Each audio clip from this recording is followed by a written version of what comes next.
vegades com celebrem Sant Jordi aquí a Nova Zelanda. Doncs bé, avui us portem dos regals que volem compartir amb vosaltres. Són aquests llibres que els nostres clients sempre reben mesos abans de venir a Nova Zelanda, una llista de pel·lícules, de llibres i d'altres arts de Nova Zelanda perquè puguin fer el seu viatge des del cor molt de temps abans.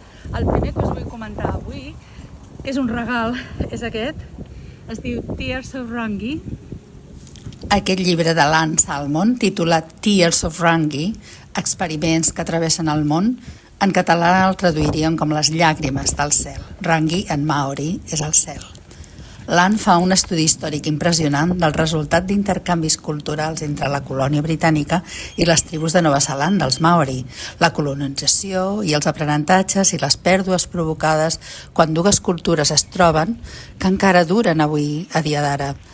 Fa unes descripcions tan realistes i sorprenents de les visites que els maoris van fer a l'Anglaterra del segle XVIII que ens fa gaudir d'unes escenes frapants i inolvidables.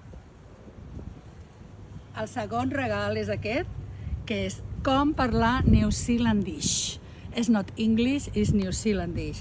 I és un llibre superinteressant, superdivertit, que us recomano. Com per exemple aquestes expressions que potser no coneixíeu. Aquest llibre jo li dic com un manual auditiu que l'entens millor si el llegeixes. Ja sé que és una contradicció.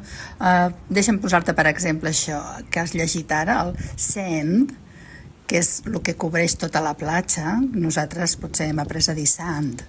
I després a Nova Zelanda li diuen June, que sembla juny, per juny, el mes de juny, i no, és aquesta muntanyeta, aquesta duna que cobreix una platja. És un llibre que està fet amb molt sentit de l'humor, un humor molt autèntic dels kiwis, que sentiràs pels carrers i totalment vàlid en ple 2026. En Jesse Mulligan és un bon comunicador que està molt present a les ràdios i televisions de Nova Zelanda i te'l pots trobar en qualsevol dels restaurants aquí a Auckland que et recomanem, ja que també és un gran crític culinari.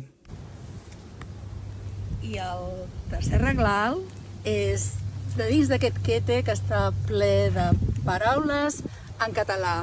La gent diu que el català s'està perdent, doncs aquí a Nova Zelanda, des del 2013, la Helen i jo, la Helen també va escriure aquí la seva història. Aquesta és la part de la Helen, que ho va escriure en anglès, i aquests són els meus poemes traduïts a l'anglès també. És la primera vegada que es va escriure i publicar en català aquí a Nova Zelanda i uns anys després vaig tornar-hi a participar, aquesta vegada també amb uns altres poemes. Això està publicat per l'Ajuntament d'Auckland i és així com a Nova Zelanda celebrem Sant Jordi amb les nostres lletres i a la nostra llengua.